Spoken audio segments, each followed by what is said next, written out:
ትናንትና ብዙ የልማት ስራዎች ብዙ ስራ አይተናል። አዲስ አበባም እንደተለወጠች እንደተቀየረች አይተናል። በጣም ደስ ብሎናል።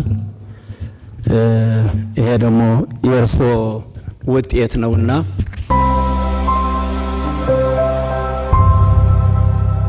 በአፍሪካ ትልቁ የንግድ እንቅስቃሴ ባለበት በመሃል መርካቶ ተክለ ሃይማኖት የሱቅ ባለቤት ይሁኑ። መርካቶ ተክለ ሃይማኖት ላይ G+4 ዘመናዊ የገበያ ማዕከል ሰፊ ካሬ አማራጭ ያላቸውን የንግድ ሱቆች ከ11 ካሬ እስከ 32 ካሬ ድረስ ከነገበያው ከ1.8 ሚሊዮን ብር አጠቃላይ ክፍያ ጀምሮ እንዲሁም ከ440 ሺህ ብር ቅድመ ክፍያ ጀምሮ ቀሪውን በአንድ ዓመት ያለምንም ወለድ ከፍለው የሚያጠናቅቁበት የንግድ ሱቆችን ይዘንሎት መተናል። እንዲሁም መኖሪያ አፓርትመንቶችን ለምትፈልጉ ፒያሳ ዩኒቲ ፓርክ ፊት ለፊት ከባለ 1 እስከ ባለ 3 መኝታ አፓርትመንቶችን ይዘንሎት ቀርበናል። ለበለጠ መረጃ ከታች ባለው ስልክ ይደውሉ። ሜሪት ፕሮፐርቲስ። ላመሰግን እወዳለሁ እና እርስዎ የተቀመጡበት ስልጣን በእግዚአብሔር የተሰጣቸው ስልጣን ነው። ከእግዚአብሔር በታች ነው። ይሁን መንግስት ያለ እግዚአብሔር አይነግስም። መንግስት ሲነግስ ህዝብ ለመጠበቅ ነው። በእኛ በትግራይ በኩል የምዕራብ ህዝብ በእኛ በኩል ነው ያለው ችግር ያለው መከራ ብዙ መከራ ደርሶበታል። ይሄ እንደ አባትነቱ ቢያዩት ማጸናለሁ። ሁለተኛ የሀገር ሉዓላዊነት ለምን አይከበርም? ህገ መንግስት አለ። እንደ ህገ መንግስት መሰረት ሉዓላዊነት ሀገር ለምን አይከበርም? እኛ በእኛ በኩል ያለ ይሄ ሻዕቢያ ሰራዊት ነው ያለበት።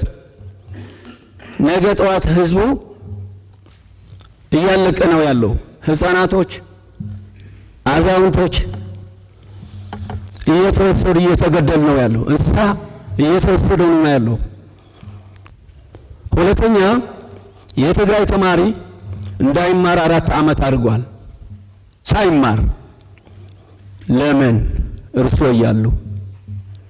ሌላ የጡረታ አባቶች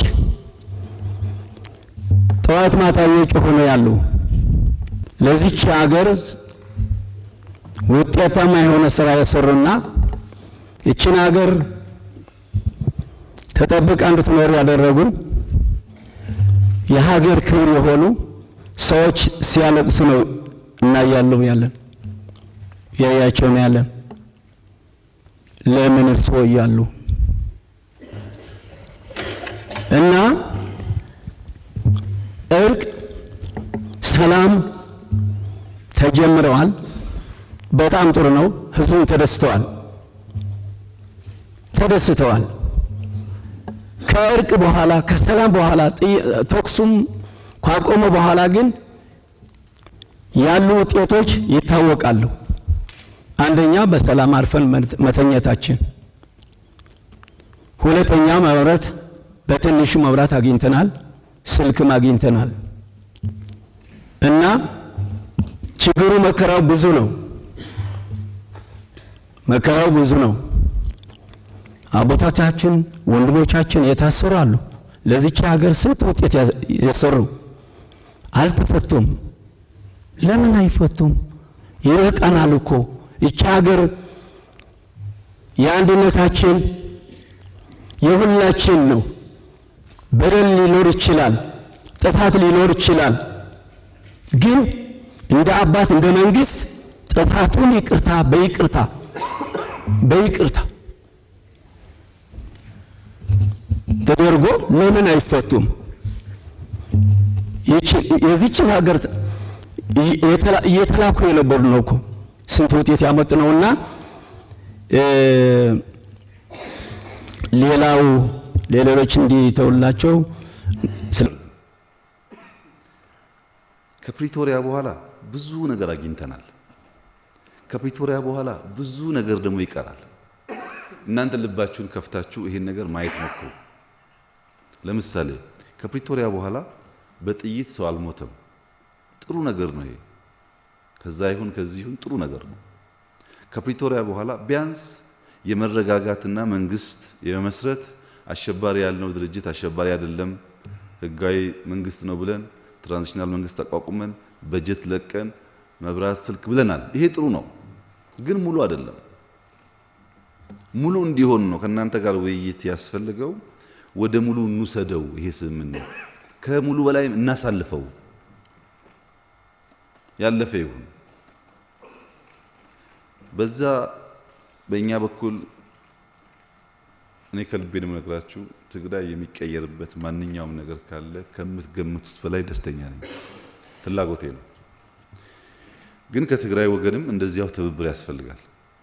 ልማት በሚመለከት አዲስ አበባ ላይ ያያችሁትን ትግራይ ካልተደገመ ሌላ ክልል ካልተደገመ ብቻው በቂ አይደለም ያላችሁት ትክክል ነው። አዲስ አበባም ገና ነው፣ በጣም ብዙ ይለማል። ትግራይም ይለማል። ግን ትግራይ የሚያለማው አዲስ አበባ የሚያለማው ሰው ነው። ሰው ልቡ አንድ ካልሆነ፣ ካልተቀራረበ፣ ካልተወያየ እንዴት አድርገን ነው የምናለማው? እኛ ባለፉት አንድ ዓመት ተኩል ከፕሪቶሪያ ስምምነት በኋላ በካሽ 45 ቢሊዮን ብር በቁሳቁስ ደግሞ በመኪና በኮምፒውተር በምናምን ደግሞ 19 ቢሊዮን ብር ረድተናል። ደምሩት። የምትጠራጠሩ ካላችሁ ኮሚቴ አቋቁሙ። በእያንዳንዱ ትራንዛክሽን ምን ያክል ገንዘብ ትግራይ እንደላክን ይሄ ኮሚቴ ራሱ ሊያስበው ይችላል። ችግር የለውም። 45 ቢሊዮን ነው ካሽ የሰጠ ነው። በምን በገንዘብ ሚኒስቴር 24 ቢሊዮን፣ በዶላር 4.2 ሚሊዮን የገንዘብ ሚኒስቴር ብቻ፣ የግብርና ሚኒስቴር 627 ሚሊዮን፣ በዶላር 1.2 ሚሊዮን፣ ገቢዎች 4 ቢሊዮን፣ ከተማና መሰረተ ልማት 1 ቢሊዮን ብርና 7 ሚሊዮን ዶላር፣ ጤና ሚኒስቴር 450 ሚሊዮን፣ ትምህርት 1 ቢሊዮን እና 27 ሚሊዮን ዶላር፣ ከዚያ በላይ ገንዘብ በካሽ ተሰጥቷል። ይሄ በበጀት የሚታሰብ ከሆነ በድሮ ሂሳብ ቢሆን የትግራይ አንድ ዓመት በጀት እዚህ አይደርስም። እኔ ስመጣ 10 ቢሊዮን አይሞላም የትግራይ በጀት። ተሞክሯል። በገንዘብም ይሁን በሚኒስትሮች ይሁን በክልል ይሁን ተሞክሯል። በቂ ነው ወይ? አይደለም። ከዚህ በላይ ብዙ ማድረግ አለብን። ብዙ እንዳናደርግ ያደረገን ጉዳይ ግን አጠቃላይ ኢትዮጵያ ያላት አቅም እንጂ የፍላጎት ጉዳይ አይደለም። ለምሳሌ በጀት በሚመለከት ጌታቸው ፕሬዝዳንት የሆነው በበጀት ዓመት አጋማሽ በኋላ ነው ጊዜው እርቁ የተፈጸመው። ለጌታቸው ግን ጠርተን አይ እርቁ ዛሬ ቢፈጸምም ውጊያ ላይ የነበርንበት የክረምቱ ጭምር ያምናው ከሐምሌ ጀምረን ነው የምንሰጥህ ገንዘብ በጀቱን፣ ከዚህ በኋላ ያለው ለመንግስት አውለው፣ ከዚያ በፊት ደግሞ ያለው ዋና ክፍተት እያየህ ሙላ ብለው ወደ ኋላ ተመልሰን ነው የሰጠነው በጀት እንጂ ከታረቅንበት አልሰጠንም።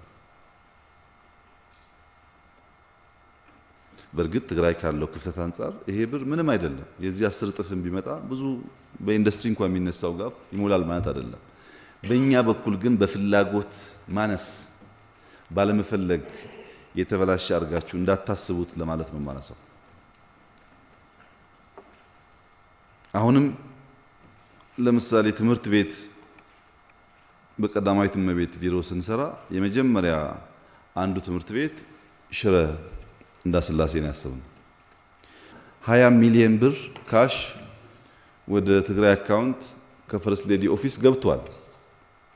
ልክ እንደ ሁሉ ክልል ግን አልተሰራም። መጽሐፍ ሽጠን ነው ሽሬ ላይም የኛ ትምህርት ቤት ይኖር ያልነው። ወይ ብራችን መመለስ ነው ወይ ትምህርት ቤቱ ደግሞ መስራት ነው ለህዝቡ። 20 ሚሊዮን ብር ካሽ ነው የገባው። በቅርቡም አውርተን ነበር ከባለቤቴ ጋር። በጣም ታዝናለች። ሽሬ ላይ፣ አዳሀገራ ላይ፣ አድዋላ ላይ፣ ሽራሮ ላይ መስራት እንፈልጋለን። አገራችን ነው ለኛ። አሁን ደግሞ በገበታ ለትውልድ የሚባል በየቦታው ወንጭ ጎርጎራ የሚሰራው ሲመጣ ገርአልታ ብለን እኮ መተናል። ገርአልታም አሁን እንደገና ጌታቸው አመሰግነዋለሁ እንጂ 6 ወር 7 ወር ነው የፈጀብን ለመጀመር። ባካችሁን ጀምር እያል አሁን ተጀምሯል። ጥሩ እንደሚሆን ተስፋ አደርጋለሁ ሲያልቅ። ወደፊትም ለሆነ ቦታ የሚደረግ ልማት ለትግራይ እንዲቀር እኛ አንፈልግም። ፍላጎታችን እንደዛ አይደለም። ቲፒኤልኤፍም አሁን ያለው ዝም ብሎ ፖለቲካል ጭቅጭቅና ዝም ብሎ ትንትቶ ሰክኖ ከራሱ ጋር ታርቆ ወደፊት እንዴት አድርገን ነው አብረን ከዚህ በላይ የምንሰራ የሚል ነገር ቢያስብ ነው እኛ የምንፈልገው። ምን ያደርግልናል እኛ እርስ በርሳችን እንባል። ደግሞ እኮ ማን ተዋውቃለን እንደምታውቁት ነው። ሁሉም ጋር አብረን የነበርነው እንተዋውቃለን። ፍላጎት የለንም። ጦርነቱን አልፈለግንም። አሁንም በፍጥነት ወደ ሰላም መተን የበለጠ እንድንሰራ እንፈልጋለን። ራሱ ጌታቸው ዛሬ 100 ቢሊዮን ብር ቢሰጠው አካባቢ ያሉ ጓደኞቹ ከታች ያሉ ሰራተኞች እናንተ ካላገዛችሁት ብር እኮ ወረቀት ነው። በመተጋገዝ ነው ብር ወደ ልማት የሚቀየረው። አንዱ ያንዱ እግር እየሳበ ከሆነ አይሆንም። በፌደራልና በክልል ብቻ አይደለም፣ በክልል ውስጥ ራሱ ቢሆን ማለት ነው። መተጋገዝ ያስፈልጋል። ምክንያቱም ደሃ ሀገር ነው ያለ። ደሃ ሀገር ይዘን ትንሽ ገንዘብ ይዘን ካልተደጋገፍን አይሆንም። ለምሳሌ እስረኛ መፍታት አለብህ ብለዋል አባቴ። ስብሃት ፈትቼው የለም እንዴ?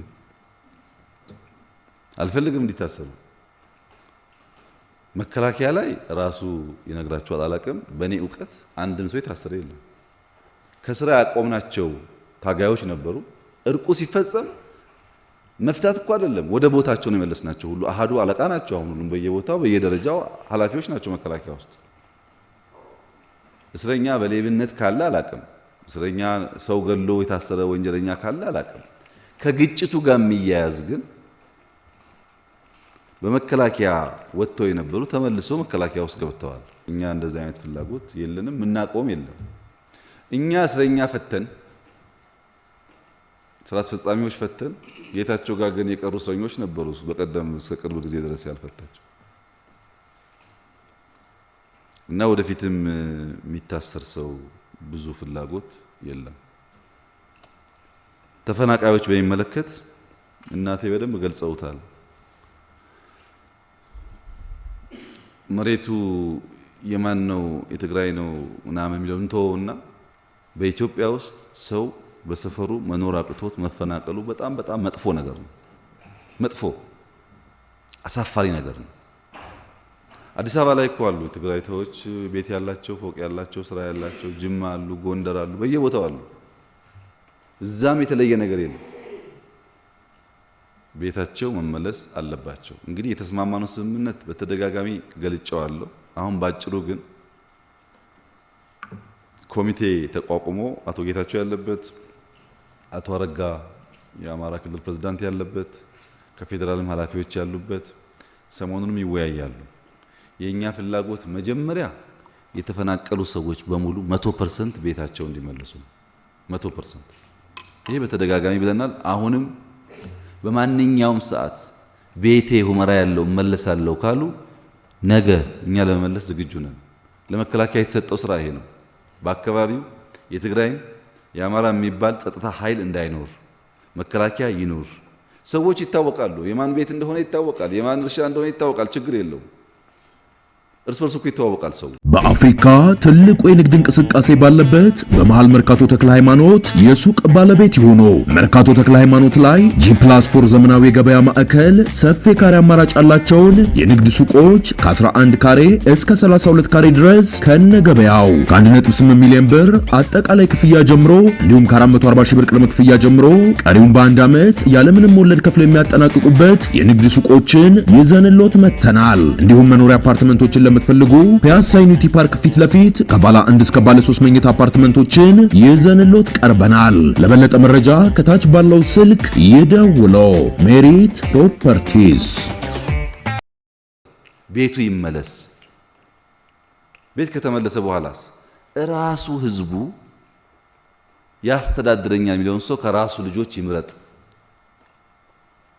በራሱ ልጆች እያደረ ከተረጋጋን ልብ ከገዛን በኋላ ዓለም እያየ ህዝቡ ራሱ ሪፍረንደም አድርጎ እኔ ትግራይ ነኝ እኔ አማራ ነኝ ይበል። ቀድመን እኛ እንደዚህ አንናገር። መጀመሪያ ግን ቤቱ፣ እርሻው፣ ማሳው ይግባ። ይሄ ነው የኛ አቋም። መቀሌ መቀመጥ አያስፈልግም፣ ሽሬ መቀመጥ አያስፈልግም። አስፈላጊ ድጋፍ እኛ እናደርጋለን። ቦታችሁ ተመለሱ። ከተመለሳችሁ በኋላ መቼም እርግጠኛ ነኝ እርሶና ሌላ የእርሶ እህት እዛ ጎረቤት ያለች አብራ ያደገች አብራ የኖረች ስትገናኙ መላቀሳችሁ አይቀርም፣ ማዘናችሁ አይቀርም። እናንተ አትፈልጉትም ግጭቱን መጣባችሁ በፖለቲከኛ እንጂ እናንተ ሐሳብ አይደለም። ስትነጋገሩ ከውስጣችሁ የሚበጃችሁ የሚጠቅማችሁን ሰው መርጣችሁ እንዲያስተዳድራችሁ በልጆቻችሁ መተዳደር ትችላላችሁ። ይሄ ነው የኛ አቋም። ይሄንን ብንተጋገዝ ጥሩ ነው። እና አቶ ጌታቸውም ስብሰባ አላቸው። ሰው ወደ ቦታው ክረምት ሳይመጣ መመለስ አለበት ወደ እርሻው። በፌዴራል መንግስት በኩል ዝግጁነቱም አለ። ለማገዝም ከምትሉት በላይ ፈቃደኛ ነን። በኋላም ኮሚቴ ያላችሁት የሚያነጋግራቸው ሰዎች ካሉ በዚህ አግባብ ማናገር ይቻላል። እና ተፈናቃዮች አዲስ አበባም የነበረ ሰው አዲስ አበባ ለምሳሌ ባለሀብቶች ውጭ ሄደዋል ተብሏል። በጣም ብዙ ባለሀብቶች አሉ እዚህ ማያቸው አሉ። አዲስ አበባ መኖር ሳይሆን ይሄ ያያችሁት ልማትም እኮ የሚያግዙ ባለሀብቶች አሉ ትግራዊ ሆነ። ዝም ብሎ ሌላ ሰው ብቻ የሰራው እንዳይመስላችሁ። በዚህ ልማት ሁሉ ውስጥ ያሉ በተደጋጋሚ ያገኘኋቸው ያወያየኋቸው ሰዎች አሉ። ግን ችግር የለም ማለት አይደለም። እድል ሲመጣ አንዱ መግፋት ሊኖር ይችላል። ያን ለመፍታት አብርሃም በተደጋጋሚ ብዙ ችግሮች እየፈታ ቆይቷል። አሁን ውጭ ሀገር ያለ ባለሀብት ካለ ይመለስ። ማን ውጭ ሀገር ተቀመጣለ? ሊፈታ የሚገባው ማንኛውም ጉዳይ ካለ እዚህ ብዙዎች አሉ። የቀረ ካለ ግን በደስታ ለትግራይ ተነጥሎ ውጡ የሚባል ነገር የለም። በሆነ ምክንያት ሰው ይሸሻል። ወይ ለቲፒኤልኤፍ አግዞ ከነበረ ወይ ወንድሙ እዛ ካለ ምናምን ይሸሻል። እሱን እናንተ ማግዛችሁ መመለስ ይኖርባችኋል። ከረሃብ ከመድኃኒት ጋር ተያይዞ በጣም ብዙ እህልና እርዳታ ለመላክ ተሞክሯል። ባጭሩ ኢትዮጵያ ወይም የሌላው ኢትዮጵያ አካል በልቶ እያደረ ትግራይ አትራብም። ይሄ 100% እርግጠኛ ሆናችሁ መያዝ አለባችሁ።